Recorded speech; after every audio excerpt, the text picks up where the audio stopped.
அத்தாணி மண்டபம் கலைத்துறையில் தமக்கென தனிமுத்திரை பதித்து ரசிகர் மனங்களில் இடம் பிடித்த நமது கலைஞர்களுடனான சந்திப்பு.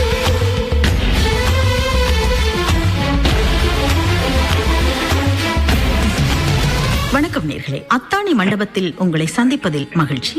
இலங்கையிலே நடனத்துறையில் முன்னணி வகிக்கும் ஒரு கலைஞர் அபிநய சேத்ரா என்கின்ற நடன பள்ளியினை 16 வருடங்களாக இயக்கி வருகிறார். அவர் அதன் இயக்குனர். அது மட்டுமல்ல, இவருக்கு இன்னும் ஒரு சிறப்பு இருக்கிறது. உலகத்தின் பல பாகங்களில் உள்ள இலங்கை நடன கலைஞர்களை இணைத்து உலக இலங்கை பரதநாட்டிய கலைஞர் சங்கத்தினை உருவாக்கி இருக்கிறார். அது மட்டுமன்றி உலக ஐஐ மகளிர் குழுமத்தின் கொழும்பு மாவட்ட பொறுப்பாளராகவும் இருக்கிறார். ஏராளமான விருதுகளை பெற்றவர்.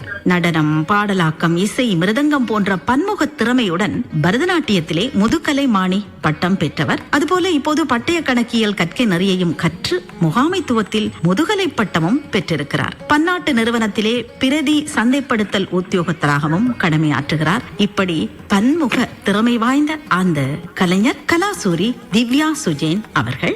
வணக்கம் கலாசூரி திவ்யா சுஜேன் அவர்களே. என்றும் எமது அன்பான நாகபூஷணி அக்காக்கு எனது முதல் வணக்கங்கள். அதே போல தமிழ் விரும்பிகள் அனைவருக்கும் என் இனிய வணக்கம். பல பாகங்களிலும் உள்ள நடன கலைஞர்களை இணைத்து உலக இலங்கை பரதநாட்டிய கலைஞர்கள் சங்கத்தினை உருவாக்கி இருக்கிறீர்கள். சந்தர்ப்பத்தை எல்லோருக்கும் கொடுக்க வேண்டும் என்று நினைப்பதே மிக பெரும் மனது. இந்த யோசனை உங்களுக்கு உதிக்க என்ன காரணமாக இருந்தது? உண்மையிலே அக்கா, இப்ப மீட்டி பார்க்கும் பொழுது இப்ப கடந்த 2 வருடங்களாக உலக இலங்கை பரதநாட்டிய கலைஞர்கள் சங்கத்தினை நடத்தி கொண்டிருக்கிறோம். மீட்டி பார்க்கும் பொழுது அது எத்தனை பெரிய ஒரு வரமாக, அதாவது படைப்பு என்னை தேர்ந்தெடுத்திருக்கிறது இந்த பணிக்கென்று நினைக்கும் பொழுது அத்தனை மகிழ்ச்சியாக இருக்கிறது. ஆனா இதன் மூலமும் தொடக்கமும் நான் நினைக்கிறேன், எனது பள்ளி காலத்தில் இருந்தே நாங்கள் இங்கு இலங்கையில் நாட்டியம் கற்றுக்கொண்டிருந்த காலத்தில் இருந்தே கலைஞர்களிடையே ஒற்றுமையாக இருக்க வேண்டும். ஒருத்தருக்கு ஒருத்தர் நாங்கள் எங்களால முடிந்த விடயங்கள், ஏன்னா கலை அத்தனை பெரிது, கடல் அளவு இல்லையா? ஒருத்தரால எவ்வளவு கற்றுக்கொள்ள முடியும்? நாங்கள் எவ்வளவுதான் எத்தனை ஆயுள் காலத்தை கொடுத்து கற்றாலும் ஒரு சிறு துளி கூட கற்றிருப்போமோ என்று சொல்ல முடியாது. அதனால் எல்லாரும் பகிர்ந்து கொண்டால், அவரவர்கள் கிடைத்த அனுபவங்களை பகிர்ந்து கொண்டால் நாங்கள் இன்னும் ஒரு மிகப்பெரிய ஆனந்தத்தை நுகர முடியும். அப்படி என்பதில் ஒரு பெரிய நம்பிக்கை எனக்கு சிறு வயதில் இருந்தது. இது ஆனால் திடீரென்று எங்களது பொது முடக்க காலத்தில் எனது குருநாதர் பேராசிரியர் சி வி சந்திரசேகர் ஐயாவின் 85வது அகவியை முன்னிட்டு உலக இலங்கை பரதநாட்டிய கலைஞர்கள் சங்கத்தினை ஆரம்பித்தோம். இன்று அது கிட்டத்தட்ட ஒரு 250-300 நடன ஆசிரியர்களும் அவர்களது நடன பள்ளிகளும் இந்த சங்கத்தில் அங்கத்துவம் பெற்று இணைந்திருக்கிறார்கள். உலகளாவிய ரீதியில் இலங்கை கலைஞர்கள், அது எங்களுக்கு மிக மிக ஒரு சந்தோஷமாகவும் பெருமையாகவும் இருக்கின்றது. உண்மையில் சொல்ல போனால் பாரதி குறிப்பிடுவது போல அன்புடன் இணங்கி வாழ வேண்டும் என்பதனைத்தான் நாங்கள் தாரக மந்திரமாக கொண்டு இயங்கி வருகிறோம். இன்னும் பல விடயங்களை இலங்கையில் இருக்கின்ற கலைஞர்களுக்கு நாங்கள் செய்ய வேண்டும் என்று காத்திருக்கிறோம். அதற்கு பல கலைஞர்களும் மூத்த நடன ஆசிரியர்களும் இறைவனும் துணை நிற்பார்கள் என்ற நம்பிக்கையோடு இயங்கி வருகிறோம். ஆமாம், எங்கே பாரதியை காணோமே என்று பார்த்தேன், அழைத்து விட்டீர்கள். இது எந்த அளவுக்கு வெற்றி தருகிறது உங்களுக்கு? இல்ல, வெற்றி தோல்வி என்றது ஒரு அளவு தானே, ஒரு வெறும் அளவு. என்றைக்குமே எந்த ஒரு விடயங்களையுமே அந்த ஒரு அளவுகோல் வைத்து ஆரம்பிப்பது என்பது இல்லை. எங்களை பொறுத்த வரைக்கும் அன்பு சூழ்ந்து ஒவ்வொருத்தரும் இன்பமாக இருக்கிறோம் என்றாலே அது ஒரு வெற்றி தான், அது போதும் என்றதான் கலைக்குரிய வெற்றி என்பதும் கூட. அதை தாண்டி இத்தனை காலத்துக்குள் நாங்கள் கிட்டத்தட்ட 50க்கும் மேற்பட்ட கிட்டத்தட்ட 60 நடன ஆசிரியர்கள், மூத்த நடன ஆசிரியர்களை செவி கண்டிருக்கிறோம். அவர்களது அனுபவ பகிர்வுகளை நாங்கள் சமூக வலைத்தளங்களில் பதிவேற்றி வருகிறோம். அது ஒரு ஆவணமாக எங்களுக்கு கிடைத்திருக்கிறது. இப்போ இலங்கையில் பல்கலைக்கழகம் ஆரம்பித்து முதல் முறையாக முதல் குழுவாக கற்றுக்கொண்ட ஆசிரியர்கள் இப்பொழுது மூத்த நடன ஆசிரியர்களாக இருக்கிறார்கள். கிட்டத்தட்ட 60-70 வயதுக்கு மேற்பட்டவர்கள். அவர்களது அனுபவங்களை அடுத்தடுத்த தலைமுறையில் இருக்கின்ற நடன ஆசிரியர்களுக்கும் நடன ஆழ்வர்களுக்கும் கொடுப்பது என்பது, அந்த அனுபவ பகிர்வு என்பது ஒரு பொக்கிஷமான விடயம். அதனை நாங்கள் வழங்கி கொண்டிருக்கிறோம். அதே போல ஒவ்வொரு மாதம் தோறும் இந்தியாவில் இருக்கின்ற மூத்த நடன ஆசிரியர்கள் பயிற்சி பட்டறைகளை, விரிவுரைகளை இணையத்தின் வழியாக நடத்தி வருகிறார்கள். அதுவும் கிட்டத்தட்ட ஒரு 17-18 பாகங்கள் நிறைவுற்றிருக்கின்றன. இளங்கலைஞர்களுக்காகவும் தனியாக ஒரு நிகழ்ச்சி ஒவ்வொரு மாதமும் நடைபெற்று வருகிறது. வெற்றி தோல்வி என்றெல்லாம் இதுல சொல்றதுக்கு இல்ல, இயங்கி வருகிறோம்.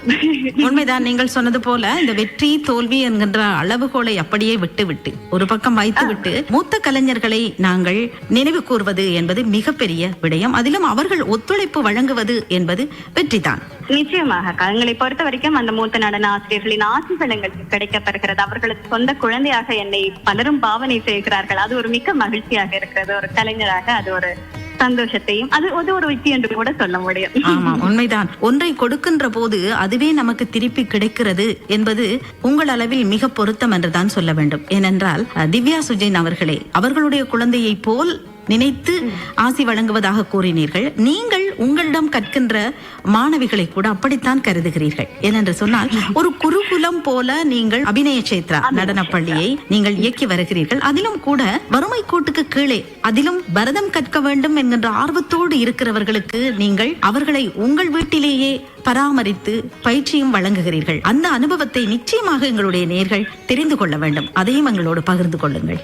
மிக்க நன்றி அக்கா, இப்படி ஒரு சந்தர்ப்பத்தை தந்ததுக்கு இதை பற்றி பகிர்ந்து கொள்ள இயலவே பலமுறை நாங்கள் பேசி இருக்கிறோம். இருந்தாலும் குருகுல கல்வி என்பது ஒரு அளப்பெரிய அனுபவத்தை தரக்கூடியது மாணவர்களை பொறுத்த வரைக்கும். அது இந்த காலத்தில் எவ்வளவு தூரம் சாத்தியமாக இருக்கிறது என்று கூற முடியாது. இருந்தாலும் கிட்டத்தட்ட ஒரு 15 வருடங்களாக இந்த நடன பள்ளியை நடத்தி கொண்டிருக்கிறோம். 2009ஆம் ஆண்டிலிருந்து நாங்கள் குருகுலம் ஆரம்பித்தோம். யாரையுமே வலுக்கட்டாயப்படுத்துவது அல்ல, ஆனால் அந்த குருகுல கல்வி முறையில் வருபவர்கள் தங்களை செதுக்கி ஒரு நல்ல கலைஞர்களாக என்பது ஒரு நல்ல ஆடல் கலைஞராக உருவாகுவதற்கு அவர்களை தாங்களே செதுக்கி தன்னை அறிந்து கொள்ளக்கூடிய ஒரு தளமாகத்தான் அது காணப்படுகிறது.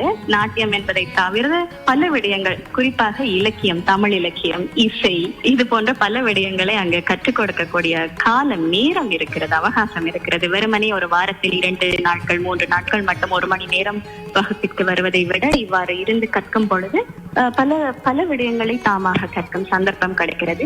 எனது முதலாவது அரங்கேற்றம் எனது மாணவிக்கு குருகுல முறையில் செய்தோம். இன்றைய வரைக்கும் கிட்டத்தட்ட 10க்கும் மேற்பட்ட அரங்கேற்ற நிகழ்வுகள் நடைபெற்றிருக்கின்றன. பலரும் இந்த ஒரு வழிமுறையில் பயில்வது ஒரு வழமையாக இருக்கிறது. அது எனக்கும் மிக்க சந்தோஷமாக இருக்கிறது. ஒவ்வொரு அரங்கேற்றம் என்பதும் எனது குருநாதரின் பாதத்தில் சமர்ப்பிப்பதாகத்தான் நான் கருதுகிறேன். ஆமாம், ஏராளமான விருதுகளை நீங்கள் பெற்றிருக்கிறீர்கள். நீங்கள் வெளிநாடுகள் பலவற்றுக்கும் சென்று நடன கலைஞர்களை இணைத்து நடனங்களை நிகழ்ச்சிகளை வழங்கி இருக்கிறீர்கள். அதே போல இலங்கையிலும் செய்திருக்கிறீர்கள். அதற்கு முன்னதாக, அது பற்றி தெரிந்து கொள்வதற்கு முன்னதாக, நடனத்தில் மட்டுமன்றி பாடலாக்கம், இசை, மிருதங்கம், இப்படி பன்முக திறமை உங்களுக்கு இருக்கிறது. இந்த பாடலாக்கம் பற்றி சொல்லுங்களேன். உங்களுக்கு மிகவும் தமிழ் எனக்கு மிக மிக விருப்பம்.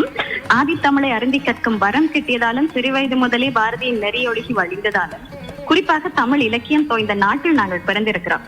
ஏன்னா ஒரு பள்ளி காலத்திலேயே நமது இலங்கையில் கம்பன் கழகமும் ஜெயராஜையாவும் இளைஞர்களுக்கு கம்பன் தமிழின் வாசத்தை வீச செய்தவர்கள். அவ்வாறான ஒரு சூழ்நிலையில் நாங்கள் வாழ்ந்ததனாலும் தமிழ் மீது ஒரு அளப்பெரிய நேசம் இருந்தது. ஆனால் நான் பாடலாக்கம் செய்ய வேண்டும் என்றோ கவிதை எழுத வேண்டும் என்றோ அப்படி ஒரு எண்ணம் இருக்கவில்லை. இருந்தாலும் மீண்டும் குறிப்பிட வேண்டும் என்றால் கம்பன் கழகம் தான் எனது கவிதைக்கான ஒரு தூண்டுகோலாகவும் இருந்தது என்று கருதலாம். பள்ளி காலத்தில் அவர்களது கவிதை போட்டியில் தான் எனக்கு முதல் முறையாக பரிசு கிடைத்தது கம்பன் மேடையில். அதே போல பல பள்ளி காலங்களில் பல பாடசாலைகளுக்கு நடுவேயான கவிதை போட்டிகளில் பங்கேற்று பரிசுகள் வென்றிருப்பேன். ஆனாலும் அதற்கு பிறகு பின்னிய காலத்தில் நாட்டியத்திற்கு வரும் பொழுது நான் பாடல் எழுத வேண்டும் என்ற ஒரு நோக்கம் இருக்கவில்லை. முக்கிய காரணமாக எனது முதலாவது அரங்கேற்றத்திலேயே அதற்கான தேவை இருந்தது என்று கருதினால் பாடலாக்கம் செய்வது வழமையாகிவிட்டது. இந்த கருப்பொருளில் இந்த வாக்கியங்கள் அமைய ஒரு பாடல் இருந்தால் நல்லா இருக்குமே என்று எண்ணத்தில் உதித்தால் அதனை பாடலாக்கம் செய்வேன். ஆனால் முழுநீள ஒரு நாட்டிய நாடகமாக ஒரு இயலாக்கம் செய்வது, தயாரிப்பது என்பது முதல் முறையாக, அதுவும் ஒரு சிறு வயதில் தான் உண்மையில். ஆனால் விவேகானந்தர் சச்சரிதம் விவேகானந்தரின் 150வது ஆண்டு விழாவில் நடைபெற்றது. அதற்கான இயலாக்கத்தை முதல் முறையாக வழங்கினேன். அதைத் தொடர்ந்து கிட்டத்தட்ட இப்ப 10 வருடங்களுக்கு மேலாக இயலாக்கத்திலும், நாட்டிய நாடக தயாரிப்பு இயலாக்கத்திலும் ஈடுபட்டு வருகிறேன். அது ஒரு பெரிய வரம். உன்னைக்குமே சொல்ல போனா கடவுளோட ஒரு ஆசீர்வாதம் தமிழோட எங்களோட வாழ வைக்கிறது. நிச்சயமாக இசை, நடனம், அதுவும் குறிப்பாக இலக்கியம் என்று வருகின்ற போது நீங்கள் சிறப்பான பங்களிப்பை வழங்கி இருக்கிறீர்கள். அந்த திறமை உங்களிடம் இருக்கிறது. இப்படி சொல்லுகின்ற போது நாங்கள் கொஞ்சம் சினிமாவை தொட்டு பார்க்க வேண்டும். சினிமா சார்ந்து உங்களை கவர்ந்த பாடல் ஒன்றை குறிப்பிடுங்களேன். ஆஹா, நாங்கள் கலையோடும் இலக்கியத்தோடும் பேசிக் கொண்டிருப்பதால் அதை சார்ந்த ஒரு பாடலையே இப்போ எனக்கு என்ன தோன்றுகிறது.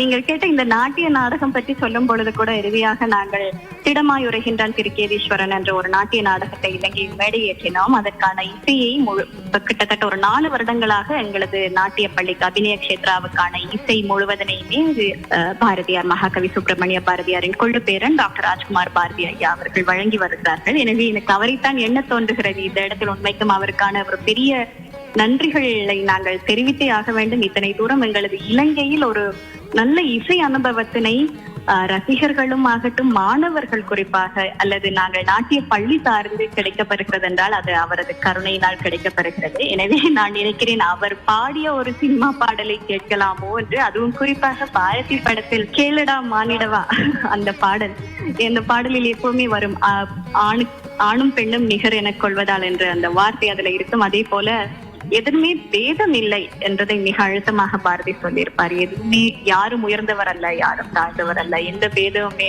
ஒரு மனிதர்களுக்கு இடையில் இருக்கக்கூடாது, அன்புதான் இந்த வையத்தை ஆளும் என்று. எனவே கேளடா மானிடவா பாடல் டாக்டர் ராஜ்குமார் பாரதி ஐயா பாடிய பாரதி படத்தில் இருந்த அந்த பாடலை நான் விரும்பி கேட்கிறேன். ஆமாம், ராஜ்குமார் பாரதி அவர்களோடு நாங்கள் ஒரு கலந்துரையாடலை செய்திருக்கிறோம் இல்லையா அவர்களே? அவருடைய சந்திரனை பார்த்தா சூரியனா தெரிகிறது என்ற பாடலும் இந்த சந்தர்ப்பத்தில் என் ஞாபகத்துக்கு வருகிறது. சரி, நீங்கள் விரும்பி கேட்ட கேளடா மானிடவா என்ற பாடலை கேட்போம். மிக்க நன்றி.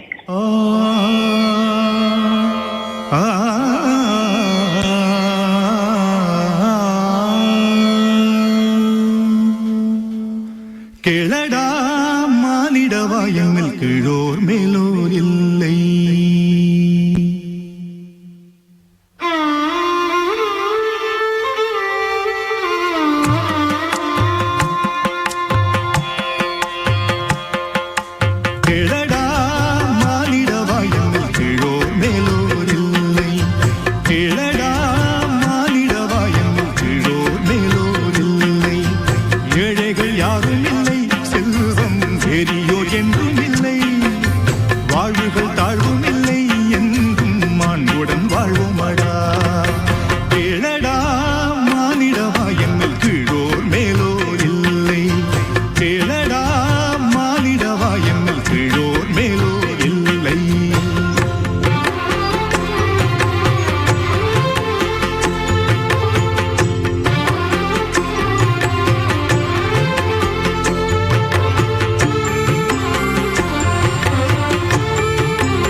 என்றும் இல்லை, வாழ்வுகள் தாழ்வும் இல்லை, என்றும் மாண்புடன் வாழ்வுமடா.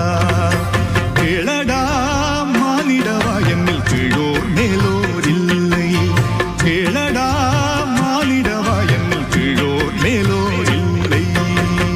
பாரதி என்கின்ற பாவலன் எந்த ஒரு சந்தர்ப்பத்திலும் அவனுடைய வரிகள் மூலமாக அவன் தன்னை நிலைநிறுத்திக் கொள்கிறான். பாரதியை போல உங்களை கவர்ந்த வேறு இலக்கிய கர்த்தாக்கள் பற்றி சொல்லுங்களேன். குறிப்பாக நாட்டியத்துக்கள் என்று பார்க்கும் பொழுதும் சரி, இல்லை என்றாலும் சரி, இந்த ஆண்டாள் என்னை மிகவும் கவர்ந்த ஒரு ஆண்டாளின் பாசுரங்கள், ஆமாம், திருமொழிகள் இதெல்லாம் மிக்க கவர்ந்திருக்கின்றன. எப்பேற்பட்ட ஒரு விடயங்களை அவர் அதுல சொல்ல முனைந்திருக்கிறார் என்று பார்க்கும் பொழுது பாரதி தவிர்த்து. எனவே நாங்கள் எங்களது நாட்டிய ஆக்கங்களிலும் நிறைய ஆண்டாள் சார்ந்த பாடல்களை எடுத்திருக்கிறோம். நான் அப்படி சொல்ல போனால் எல்லாரையுமே நான் ரசிச்சு பார்க்கறது வழமை. ஒவ்வொரு அந்த தமிழில் இருக்கின்ற தமிழ் அது ஒரு ரசனை தானே. அந்த ரசனை என்ற புள்ளி தானே மொழி என்பது. அந்த இயலுக்குள்ள இருக்கிற இசையையும், அந்த இசைக்குள்ள இயலுக்குள்ள ஒளிந்திருக்கிற நாட்டியத்தையும், அந்த வார்த்தைகளுக்குள்ள இருக்கிற நாட்டியத்தையும் நான் நிறைய ரசிச்சிருக்கேன். ஒவ்வொருத்தரோட கவிதைகள்லையும் சரி, வார்த்தைகள்லையும் சரி, இலக்கியத்திலையும் சரி, அதனை நாங்கள் நாட்டிய படைப்புகளுக்கு கூடாக கொண்டு வர வேண்டும் என்ற சில முயற்சிகள்லையும் நாங்கள் ஈடுபட்டு இருக்கிறோம். இனி வருகின்ற காலத்தில் கூட அபிநய சேத்ராவின் ஐம்பெரும் காப்பியங்கள் என்ற ஒரு நாட்டிய மார்க்கம் உருவாக்கி கொண்டிருக்கின்றது. அதுவும் இலக்கியம் சார்ந்ததாக.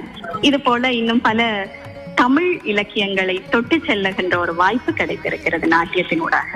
ஆமாம், நீங்கள் இந்த இலக்கியத்திலே மிகுந்த ஈடுபாடு உடையவர். எனவே அந்த இலக்கியத்தை உங்கள் பரதத்தோடு கலந்து தரும்போது இது இன்னும் சிறப்பு பெறுகிறது என்றுதான் கூற வேண்டும். இப்படியான உங்களுடைய முயற்சிகளை நீங்கள் இலங்கைக்குள் மட்டும் மட்டுப்படுத்தாமல் பல வெளிநாடுகளுக்கும் சென்று இதனை நீங்கள் வழங்கி இருக்கிறீர்கள். வெளிநாட்டு கலைஞர்களும் உங்களோடு கைகோத்திருக்கிறார்கள். அதே போல அங்கிருந்தும் இங்கே வந்து நீங்கள் பல சிறந்த நிகழ்ச்சிகளை தந்திருக்கிறீர்கள். அது பற்றியும் நாங்கள் தெரிந்து கொள்ள வேண்டும். சொல்லுங்களேன். குறிப்பாக வெளிநாடு என்று சொல்லும் பொழுது இந்திய கலைஞர்கள் தான் பலர் எங்களோடு இணைந்திருக்கிறார்கள். எப்பொழுதுமே எங்களது ஆக்கங்கள் மீது இந்திய கலைஞர்கள் பலரும் பாராட்டுகள் தெரிவித்து அவர்களுக்கு அந்த ஆர்வம் இருந்திருக்கிறது. குறிப்பாக தமிழ் சார்ந்த விடயங்களை நாங்கள் தரும் பொழுது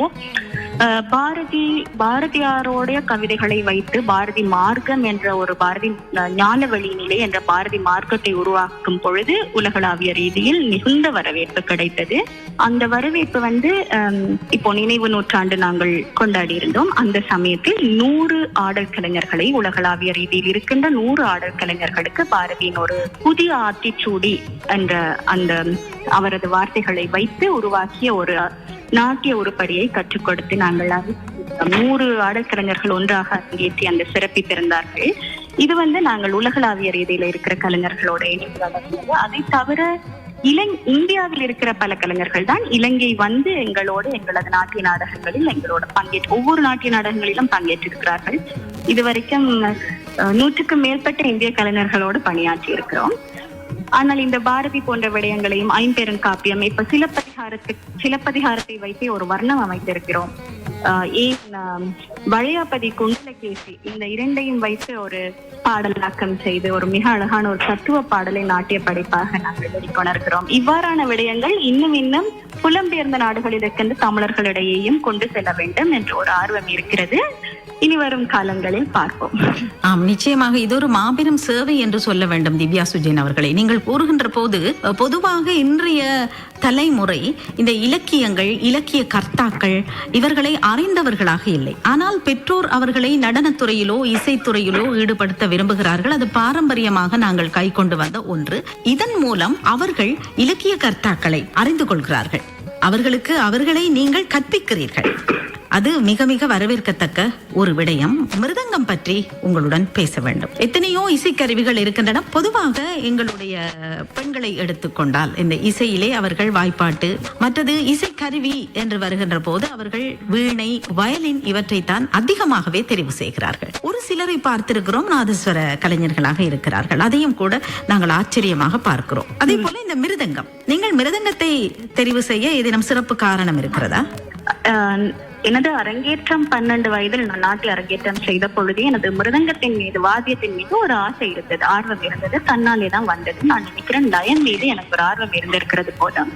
அதனால் தான் என்னவோ எனது அம்மாவின் வேண்டுகோளுக்கிணங்க எனது நாட்டிய அரங்கேற்றத்தில் கூட எனது ஆரம்ப உருப்படியாக மல்லாரி, தவில் நாதஸ்வரத்துக்கு மட்டுமே நாட்டியம் பண்ணியிருந்தேன். அது எல்லாமே ஒரு லயம் சார்ந்த ஒரு ஈர்ப்பினை ஏற்படுத்தியது. அதற்கு பிறகுதான் தான் நான் மிருதங்கம் கற்றுக்கொள்ள முறைப்படி கற்றுக்கொள்ள ஆரம்பித்தேன்.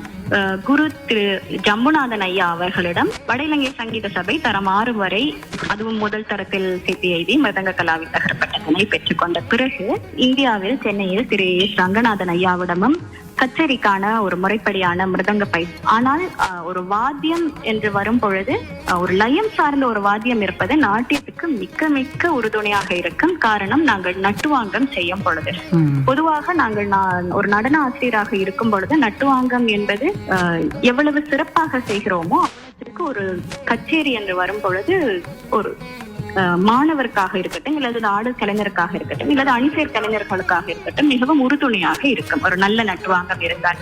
அந்த வகையில் இறை அருளால், எனது குருநாதர் அருளால் மிருதங்கம் கற்றுக்கொண்டது எனது நட்டுவாங்க பயணத்துக்கு மிக்க மிக்க ஒரு வலுப்படுத்தியது. அதனால்தான் இன்று கூட ஒரு பாடாந்தரத்தோட ஒரு முறைப்படியான ஒரு பயிற்சி என்று நான் இருக்கும் வரை, அதாவது நான் இங்க இலங்கையில் கற்றுக்கொள்ளும் வரை இலங்கையில் அவ்வாறு நட்டுவாங்கத்துக்கென்று தனியாக இருக்கவில்லை. அதனால் இந்த இணையதளத்தினூடாக இப்போ 2 வருடங்களாக நட்டுவாங்க பயிற்சி நெறியினை, அதாவது நட்டுவாங்க பட்டய கல்வி டிப்ளோமா கல்வியினை நாங்கள் வழங்கி வருகிறோம். இலங்கையில் இருக்கின்ற உலகளாவிய ரீதியில் இருக்கின்ற நடன ஆர்வலர்கள், ஆசிரியர்கள் கற்று வருகிறார்கள். அதற்கு உண்மையிலேயே மிருதங்கத்தை நான் அடிப்படையாக கற்றதுதான் அது ஒரு வரமாக எனக்கு இருந்தது.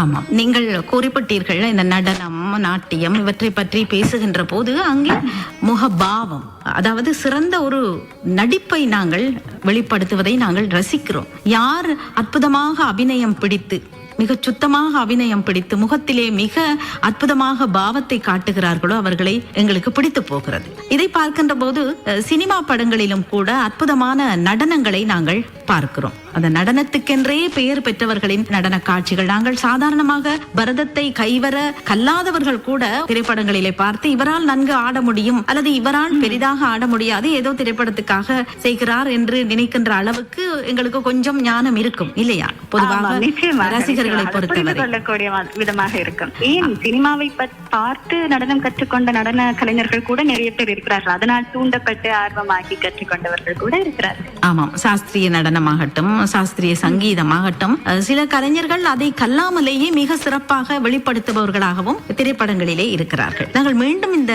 பாடலுக்கு திரை இசைக்குத்தான் வருகிறோம். திவ்யா சுஜேன் அவர்களே, இந்த நடன அமைப்புகளிலே, நடன கலைஞர்களிலே திரைத்துறை சார்ந்து உங்களை மிக கவர்ந்த கலைஞர் யார்? அவர் தோன்றி நடித்த இந்த பாடலை நீங்கள் இப்போது கேட்க ஆசைப்படுகிறீர்கள்?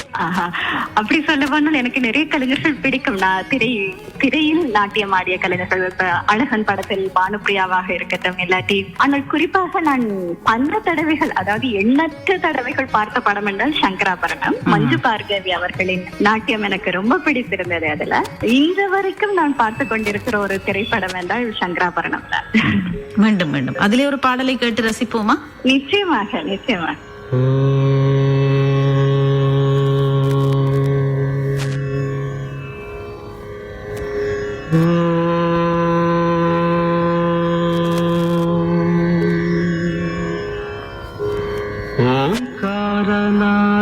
ఓంకారనాదానుసంధాన మౌగానమే శంకరాభరణము.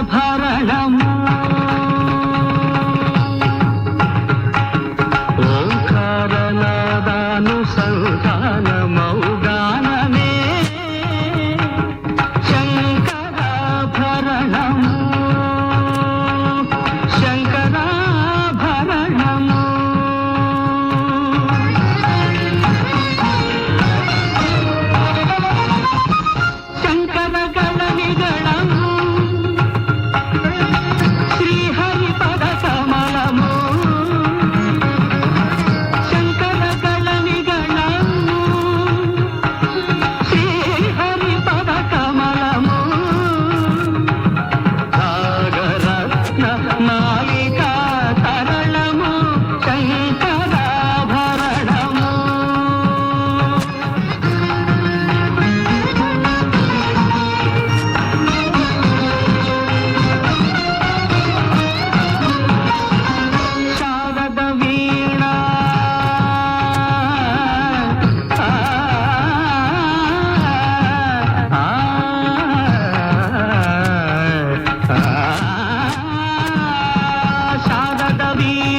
తెలుసు సామవేద మంత్రము శంకరాభరణము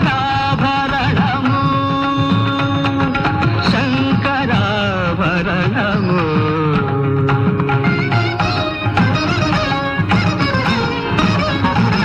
అద్వైత సిద్ధికి అమరత్వ లబ్ధికి గానమే సోపానము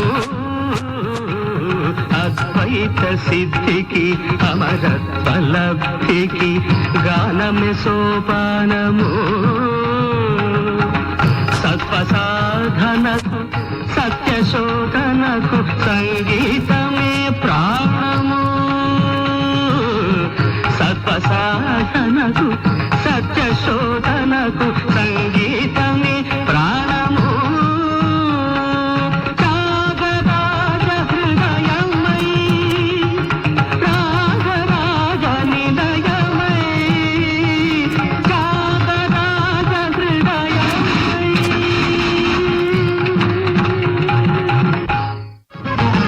అద్వైత సిద్ధికి అమరత్వ లబ్ధికి గానమే సోపానము అద్వైత సిద్ధికి అమరత్వ లబ్ధికి గానమే సోపానము సత్వ సాధనకు సత్య శోధనకు సంగీతమే ప్రాణము సత్వ సాధనకు సత్య శోధనకు సంగీతమే ప్రాణము రాగరాజ హృదయమై రాగరాజ నిలయమై రాగరాజ హృదయమై రాగరాజ నిలయమై ముక్తిన సగు భక్తి యోగ మార్గము హృదయలేని సుధాలాభ స్వర్గము శంకరాభరణము ఓంకారనాదానుసంధానము గానమే శంకరాభరణము పదాలి శంకరాభరణము అమగరి గమపదరి శంకరాభరణము సరి సాని దప సని దపమ గరి దపమగ పదరి దపని గరి శంకరాభరణము దప దమ మ పదప దప దమ మ దపమగ గమ మద ధని నిరి మద ధని నిరి రిగ నిరి రిగ గమ మద ధరి రి ధని నిర దప శంకరాభరణము రి స స స రి రి స స రి స స స రి స రి ధని ధరి ధని ధని ధని ని ని ధ ధని ని ధ ధని ని ధ ని ని ధరి ధ ధని ధ ధని ధ గని ధ ని ధ ప ధ ధ ధ గరి గ మమ గ గరి గ మమ గ గరి గ మ ప గ మ ప ద మ ద ప మ గరి సని సరి గ సరి గరి మ గ ప మ ద ప మ గ ప మ ద ప ని ద ప మ ద ప ని ద సని ద ప ని ద సని రి స గ రి త గరి సని ద రి త రి సని ద ప త గరి సని ద రి సని ద ప త రి ద ప మ రి త ని రి సని ద ప ని ద సని ద ప మ ప రి సని ద ప సని ద ప మ గ ప మ గరి గ మ త రి సని ప ద మ ప రి సని ద ప ని ద ప మ గరి రి సని ద ప మ గరి సని శంకరాభరణము శంకరాభరణము అద్వైత సిద్ధికి అమరత్వ లబ్ధికి గానమే సోపానము అద్వైత సిద్ధికి అమరత్వ లబ్ధికి గానమే సోపానము సత్వ సాధనకు సత్య శోధనకు సంగీతమే ప్రాణము సత్వ సాధనకు సత్య శోధనకు సంగీతమే ప్రాణము రాగరాజ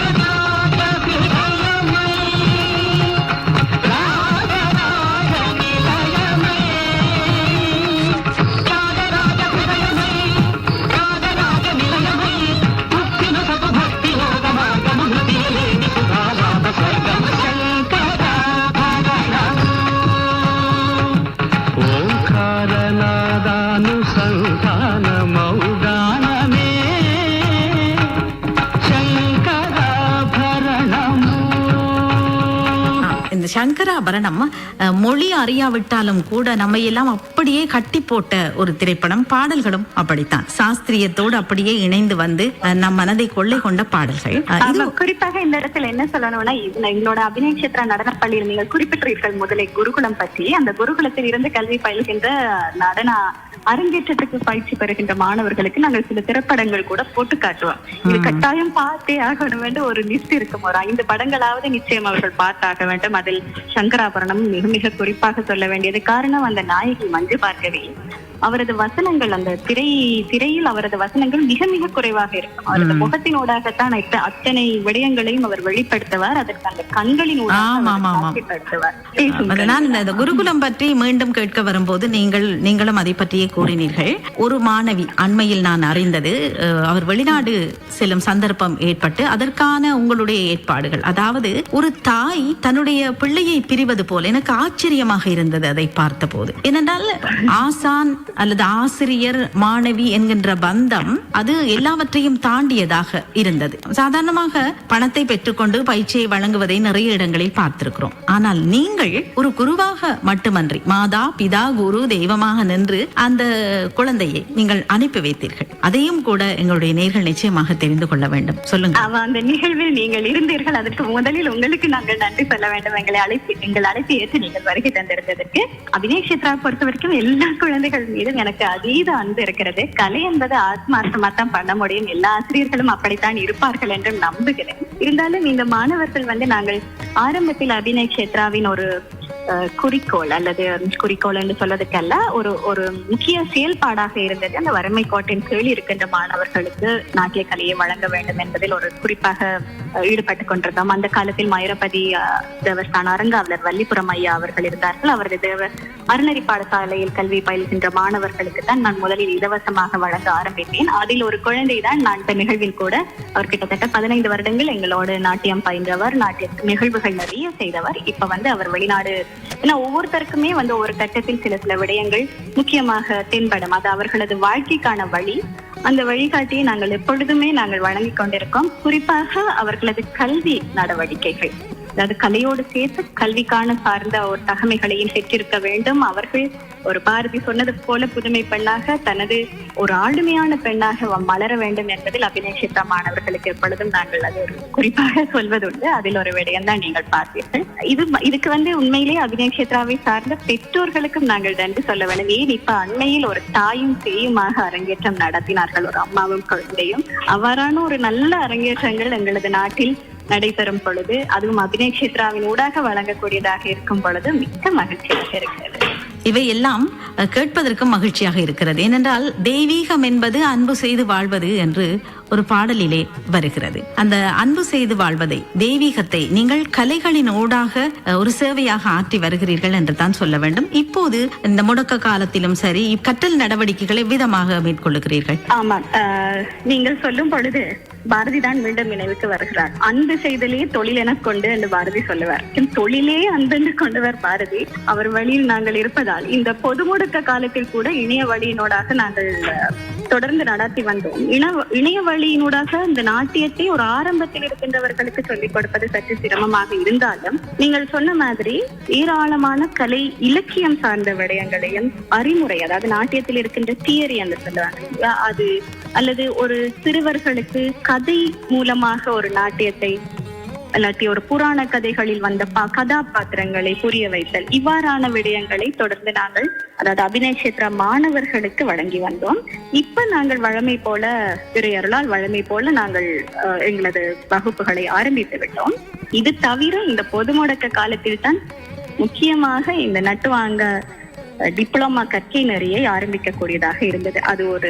அது ஒரு சந்தோஷமான விடயம். ஏன்னா கிட்டத்தட்ட ஒரு 75-80க்கு மேற்பட்ட நடன ஆசிரியர்கள் இதில் ஏற்கனவே பயின்று இருக்கிறார்கள். இப்போ அவர்கள் அனைவருமே இதில் மிக்க பிரயோஜனமாக இருந்தது என்று அவர்களது கருத்துக்களை தெரிவிக்கும் பொழுதும் முன்வைக்கும் பொழுதும் இது ஆரம்பித்ததற்கான ஒரு வெற்றி தெரிகிறது.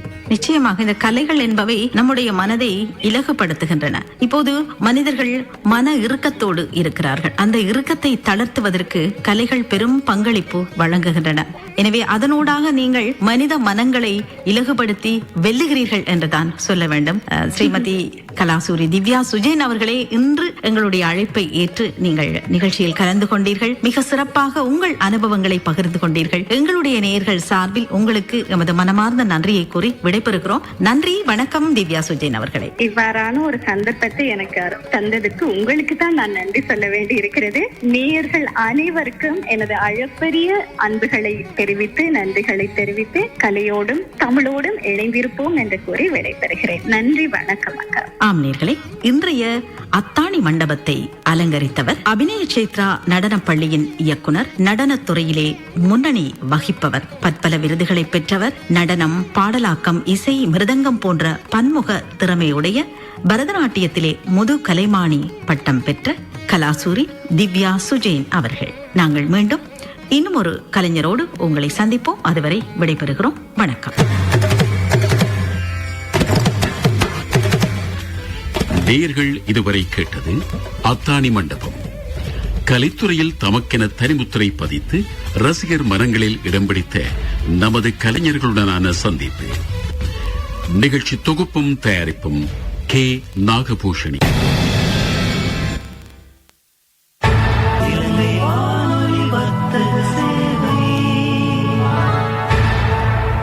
நேரம் 1:40 இலங்கை ஒலிபரப்பு கூட்டுத்தாபனம் வர்த்தக சேவை.